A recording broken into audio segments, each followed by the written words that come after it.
लेकिन इन सारी विचारधाराओं को समझने से पहले दो शब्द, एक शब्द है लेफ्ट जिसको हिंदी में कहते हैं वाम, एक है राइट जिसको बोलते हैं दक्षिण। तो लेफ्टिस्ट होना क्या है, राइटिस्ट होना क्या है, वामपंथी होना क्या है, दक्षिणपंथी होना क्या है, क्योंकि इस बेसिक क्लासिफिकेशन के अंदर बाकी विचारधाराएं आमतौर पर एडजस्ट की जाती हैं। जैसे मार्क्सवाद है, समाजवाद है, ये सब लेफ्ट की विचारधाराएं हैं।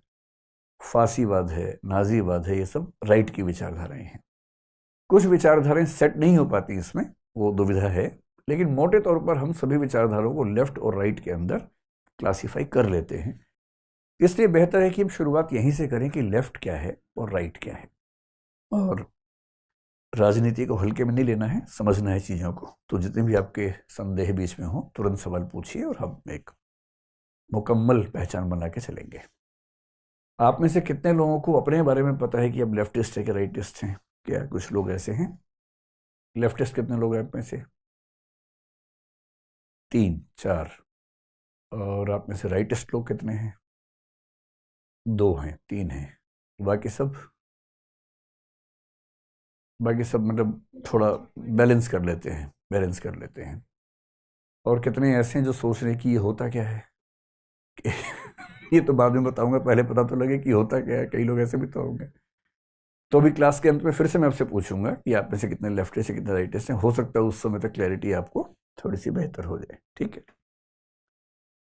तो अपना छोड़िए, ये बताइए कि अगर मैं आपसे पूछूं कि भारत के राजनीतिक दलों में से कौन कौन से दल राइटिस्ट हैं, तो आप किस किस पार्टी का नाम लेना चाहेंगे? जिसका मन करे हाथ खड़ा करे और बोले। राइटिस्ट यानी कि दक्षिणपंथी दल अगर कोई है भारतीय राजनीति में तो कौन सा है? हाँ बताइए। बीजेपी है, ठीक है। भारतीय जनता पार्टी ना। बीजेपी तो हो गया, एक तो हो गया। शिवसेना राइटिस्ट पार्टी है, ठीक है। और कोई? MNS, महाराष्ट्र नवनिर्माण सेना, ठीक है। अच्छा, प्रेजेंट में जिसकी गवर्नमेंट होती है वो राइटिस्ट ही माना जाता है? अच्छा, जो सरकार के खिलाफ होता है उसको हम लेफ्टिस्ट मान लेते हैं जनरली। नहीं, आपका नहीं, मतलब जनरली आपका मानना है कि जो सरकार के खिलाफ है वो लेफ्टिस्ट हो जाता है, जो सरकार में है वो राइटिस्ट हो जाता है। हाँ, एक बहुत सामान्य रूप से ऐसी संभावना पे सोचा जा सकता है।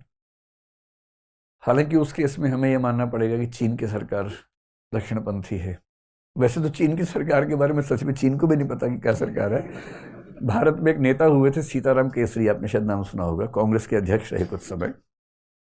उन्होंने चीन को आप पता ना, चाइनीज कम्युनिस्ट पार्टी कहते हैं कि चाइना एक कम्युनिस्ट कंट्री, ऐसा कई लोग मानते हैं।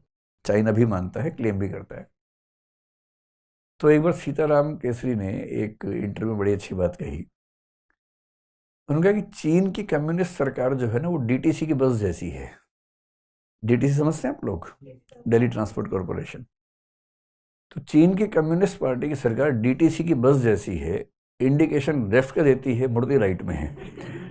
तो पता नहीं चलता कि वो सच में वामपंथी हैं कि दक्षिणपंथी हैं, लेकिन वो क्लेम करते हैं कि वो वामपंथी यानी कि लेफ्टिस्ट हैं, ऐसा उनके बारे में कहते हैं। चलिए, तो राइट में आपने कुछ पार्टियां बता दी, बीजेपी और शिवसेना और महाराष्ट्र नवनिर्माण सेना।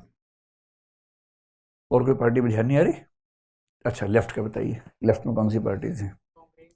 कांग्रेस लेफ्ट में है, और CPI, TMC, ठीक है, TMC को भी लेफ्ट में रख लीजिए। और मतलब जो जो मोदी के खिलाफ हैं वो सब लेफ्ट वाले हैं बेसिकली, और जो जो उनके समर्थन में वो सब राइट वाले हैं। तो फिर नीतीश कुमार कहाँ हैं? वो मतलब राइट में से लेफ्ट में चले गए, ऐसा लग रहा है। ठीक है, चलिए शुरू करते हैं, इसके पीछे की क्या कहानी है। देखिए, अगर हिस्टोरिकली इस चीज को देखें, हिस्टोरिकली तो मामला बहुत ही आसान सा है। और आसान सा ये मामला है कि 1789 में जब फ्रेंच रिवॉल्यूशन का दौर चल रहा था, आपने सुना है फ्रांस में क्रांति हुई थी, जिसको इतिहास में बहुत महत्व मिलता है। उस फ्रेंच रिवॉल्यूशन में घटना घटी, बहुत छोटी सी घटना है, और बात सिर्फ उतनी सी थी जहां से ये बात शुरू हुई। लेकिन जब बात शुरू हो गई तो उसके बाद बात बहुत आगे बढ़ गई। बात ये थी कि नेशनल असेंबली की बैठक चल रही थी, और नेशनल असेंबली की बैठक में जो बीच में थे वो तो जो चेयरपर्सन थे, प्रेसिडेंट थे, या आप किंग मान लीजिए, वो थे। उस समय फ्रांस में माहौल ऐसा था कि उनके समर्थन और विरोध में तलवारें खिंची हुई थी। जब ऐसा माहौल होता तो जो एक तरफ के लोग हैं चाहते कि एक साथ में बैठें, गुटबाजी जो चरम पे होती है, घर तक में ऐसा होता है, परिवार तक में ऐसा होता है, तो वहां भी ऐसा होता था।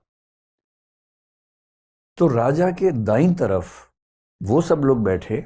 मैं राजा की तरफ से देखूं तो इसको दायां, हम इधर से देखते हैं ना, इसको दायां मान लीजिए, राइट मान लीजिए, इसको लेफ्ट मान लीजिए। राजा के राइट साइड में वो सब लोग बैठे जो राजा के समर्थक थे, सपोर्टर्स थे। वो राजतंत्र के समर्थक थे। उनका मानना था कि ये जो मोनार्की है, राज सत्ता है, बनी रहे।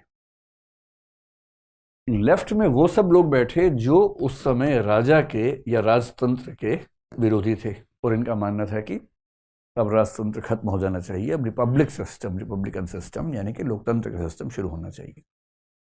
रिपब्लिक का मोटा मोटा मतलब ऐसा लोकतंत्र जिसमें जो राज्य का प्रमुख है वो भी चुना जाता है। जैसे इंग्लैंड रिपब्लिक नहीं है, अमेरिका है, भारत है, क्योंकि हमारे यहाँ राष्ट्रपति, उनके यहाँ भी राष्ट्रपति अमेरिका में भी चुना जाता है।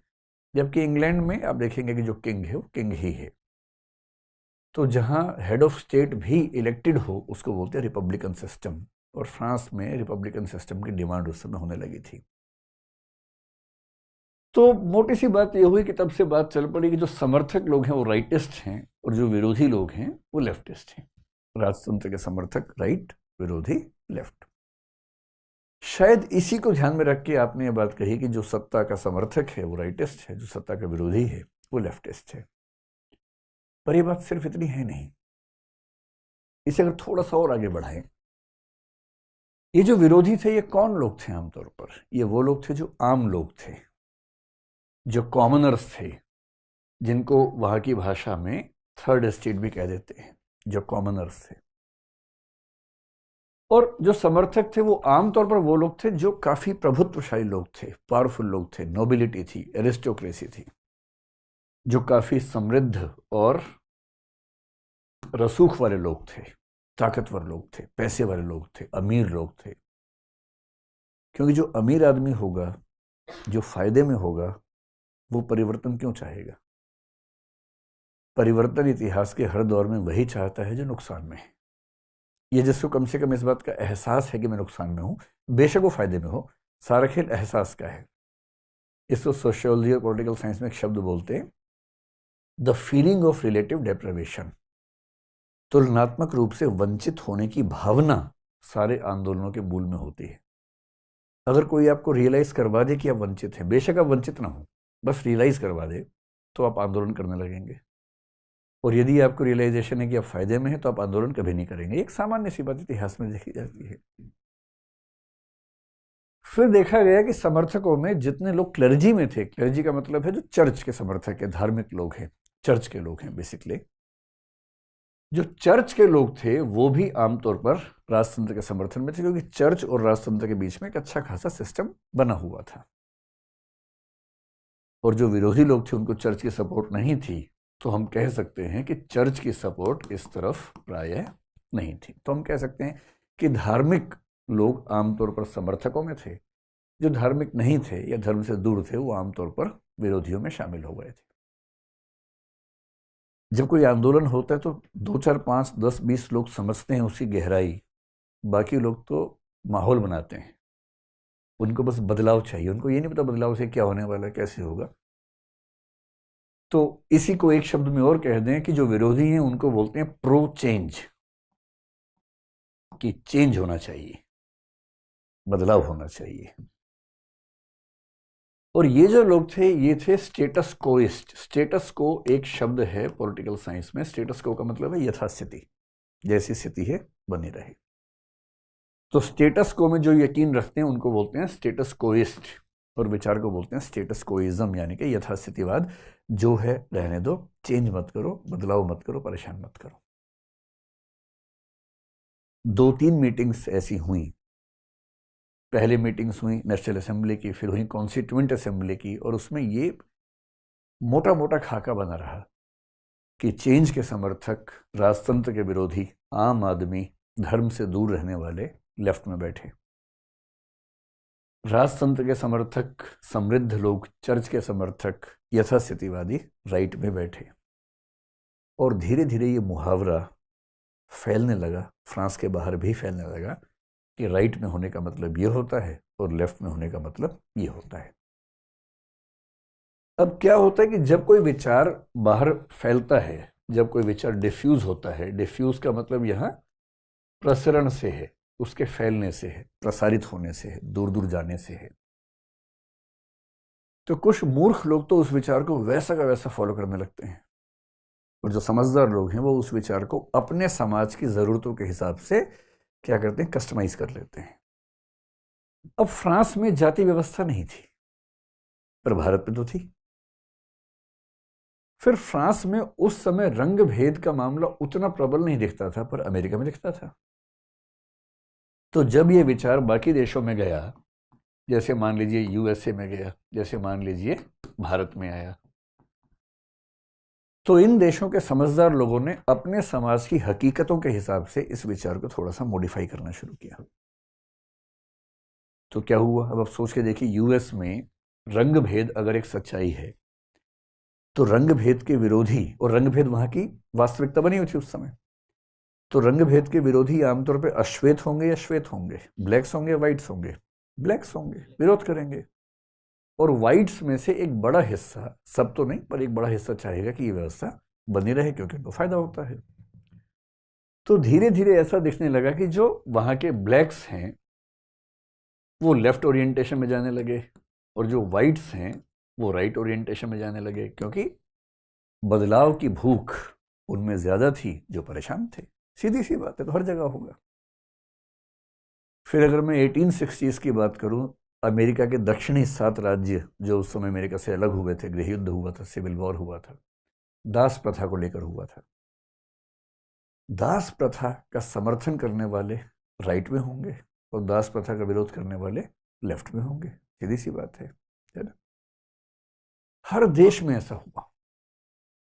जब बात भारत में आई तो भारत में भी ये हुआ, क्योंकि भारत में गरीबी अमीरी का अंतर जितना था उससे ज्यादा अंतर जाति के स्तर पर था, लिंग के स्तर पर था। जो व्यक्ति जाति वाले आंदोलन में निम्न जातियों, निम्न कही जाने वाली जातियों के पक्ष में खड़े होंगे, उनकी ओरिएंटेशन को क्या मान लिया गया कि वो लेफ्टिस्ट हैं। इसलिए अगर आप समाजवादी पार्टी की बात करें, बहुजन समाज पार्टी की बात करें, इनका दावा क्या है कि हम उन जातियों का नेतृत्व करते हैं जो इतिहास में नुकसान में रही हैं। तो इनकी ओरिएंटेशन कैसी मान ली जाएगी, लेफ्ट मान ली जाएगी। और जो जाति में उन जातियों का समर्थन करेंगे या उन जातियों के वोट बैंक पे बेस्ड होंगे जो परिवर्तन की बहुत भूख नहीं रखती हैं, जो मानती हैं कि जो चल रहा है ठीक चल रहा है, वो राइट हो जाएंगे। सीधी सी बात है ना। तो जाति के आधार पर हमने लेफ्ट राइट का एक मोटा मोटा मुहावरा घड़ लिया। दक्षिण भारत में एक पेरियार नाम के बहुत प्रसिद्ध आंदोलन करने वाले नेता हुए, सेल्फ रिस्पेक्ट मूवमेंट नाम से उन्होंने एक आंदोलन चलाया। वो इतना महत्वपूर्ण आंदोलन है तमिलनाडु के इतिहास में, क्योंकि उन्हीं से द्रविड़ कजगम की शुरुआत हुई, जो आगे चलकर डीएमके और फिर एआईएडीएमके सब कुछ वहीं से डेवलप हुआ। कहते हैं कि उनके ऊपर सोवियत संघ की कम्युनिस्ट पार्टी के तौर तरीकों का प्रभाव वैचारिक स्तर पे आ गया था और लेफ्ट ओरिएंटेशन आ गई थी, जबकि वो तो जाति की बात कर रहे थे। फिर महाराष्ट्र में जाति विरुद्ध आंदोलन हुए, बहुत सारे हुए, ज्योतिबा फुले ने भी किया। लोगों ने माना कि ओरिएंटेशन लेफ्ट की माननी चाहिए। डॉक्टर अंबेडकर को लोगों ने लेफ्ट ओरिएंटेशन का व्यक्ति माना आगे चलकर, स्वाभाविक सी बात थी। फिर अमेरिका हो या भारत हो, दोनों जगह एक प्रश्न ये भी उठा कि जो महिलाएं हैं, महिलाएं जिस स्थिति में हैं सामान्यतः पुरुषों की तुलना में, वो स्थिति बराबरी की है, फायदे की है, नुकसान की है। तो इस पर एक सामान्य समझ है कि महिलाओं के अधिकार उतने नहीं हैं जितने पुरुषों के पास हैं। चाहे उस संपत्ति में देखें, चाहे नौकरियों में देखें, चाहे पार्लियामेंट में देखें, सिविल सर्विसेज में देखें, किसी भी पावरफुल पोजीशन पे देखें, तो आप पाएंगे कि पुरुषों का अनुपात बहुत ज्यादा है महिलाओं की तुलना में। और ये केवल भारत में नहीं है, ये दुनिया भर में दिखता है, हर जगह दिखता है। तो महिलाओं के अंदर भी डिमांड पैदा होने शुरू हुई। सबसे पहले यूरोप और अमेरिका में हुई, और तब डिमांड सिर्फ इतनी थी जिसको हम पहले दौर का फेमिनिज्म कहते हैं, फर्स्ट वेव फेमिनिज्म कहते हैं। सिर्फ इतना था कि भाई वोटिंग राइट्स हमको मिलने चाहिए। तो सफरेजिस्ट उस मूवमेंट को बोला गया। जब फेमिनिज्म पढ़ेंगे तो इसी कहानी समझेंगे पूरी। तो जब फेमिनिज्म शुरू हुआ तब कहा गया कि ये एक लेफ्ट मूवमेंट है, क्योंकि वो समाज में परिवर्तन चाह रहे थे, बदलाव चाह रहे थे। फिर सेकेंड वेव फेमिनिज्म हुआ, थर्ड वेव फेमिनिज्म हुआ, रेडिकल फेमिनिज्म हुआ, लिबरल फेमिनिज्म हुआ, बहुत बहुत तरह के फेमिनिज्म हुए। और मोटे तौर पर यह मान लिया गया कि जो फेमिनिज्म के पक्ष में खड़ा होगा वो लेफ्टिस्ट है, और जो फेमिनिज्म के खिलाफ खड़ा होगा, विरोध में खड़ा होगा, जो कहेगा कि ना जो चल रहा है, उसकी ओरिएंटेशन कौन सी है? राइट की ओरिएंटेशन है। इस तरह से ये मोटे मोटे खाके समाज के भीतर बनते गए। अब फेमिनिस्ट होना अगर लेफ्टिस्ट है तो अगला सवाल भी है, आगे चल के बात आएगी जो थर्ड जेंडर है उससे क्या करें भाई? उनकी स्थिति तो महिलाओं से भी खराब है। अब देखिए बड़ा पेचीदा मामला क्या होता है कि मान लीजिए कि फेमिनिस्ट मूवमेंट चल रहा है और कुछ लोग फेमिनिज्म के पक्ष में खड़े हैं, झंडा उठा रखा है। अचानक आपने उनसे पूछा कि भाई थर्ड जेंडर के पक्ष में आप क्या सोचते हैं, और वो अजीब सा चेहरा बना लें कि क्या गंदी बात करते हो यार तुम, हमारी पुरुष काफी है, क्या थर्ड जेंडर ले आते हो बीच में? अभी अजीब बात है। ये एक दृष्टिकोण से लेफ्टिस्ट हैं क्योंकि बदलाव चाह रहे हैं, लेकिन जो उनसे खराब स्थिति में है उसकी स्थिति न बदले ये भी चाह रहे हैं। एक ही व्यक्ति एक पर्सपेक्टिव से लेफ्टिस्ट हो गया, दूसरे पर्सपेक्टिव से राइटिस्ट हो गया। और जो कहे कि एलजीबीटी या विशेष रूप से थर्ड जेंडर को अपने हक मिलने चाहिए, सम्मान मिलना चाहिए, वो फेमिनिस्ट की तुलना में ज्यादा लेफ्टिस्ट हो गया।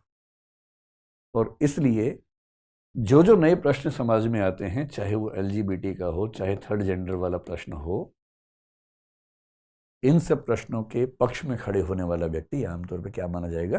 लेफ्टिस्ट माना जाएगा। और जो इनका विरोध करेगा, जो कहेगा कि ये सब बकवास बातें हैं, अप्राकृतिक है, गलत है, निसर्ग के विरुद्ध हैं, मतलब अनैसर्गिक हैं, उन सबको हम क्या मान लेंगे? राइटिस्ट मान लेंगे। ये मोटा मोटा खाका इस तरह का मान के चलिए। एक बेसिक अंडरस्टैंडिंग हम लोगों की बन गई। जो परिवर्तनों के पक्ष में है और समाज के कमजोर वर्गों की डिमांड्स के पक्ष में है, वो मोटे तौर पर लेफ्टिस्ट है। जो चाहता है कि समाज जैसा है वैसा बना रहे, बदलाव न हो, वो आमतौर पर राइटिस्ट है। लेकिन